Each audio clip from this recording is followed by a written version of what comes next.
Nirespondihan ng UNTV News and Rescue Team ang tatlong magkakahiwalay na aksidente sa Bulacan. Ito ang balita ni Bernard Dadis.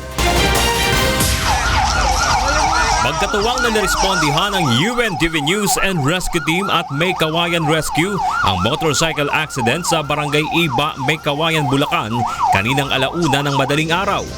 Ayon sa mga nakasaksi, biglang bumangga sa likurang bahagi ng papalabas na 10-wheel truck ang motorsiklo na sinasakyan ng dalawang biktima. Nagtamo ng bali sa kaliwang balikat at sugat sa kaliwang mata si Rosalie Balboa at kasama nito na si Alias Misyong ng sugat sa ulo, kaliwang paa, binti at braso at idinadaing ang pananakit ng katawan. Matapos malapatan ng pangunang lunas ay inihatid na ang mga biktima sa ospital. Alas 12:30 naman ng madaling araw nang bumangga ang isang pick-up sa poste at pader sa Barangay Burol 2nd, Balagtas, Bulacan.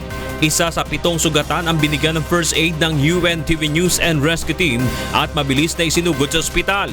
Ang 4 naman na sugatan ay dinala ng mga bystander sa pagamutan.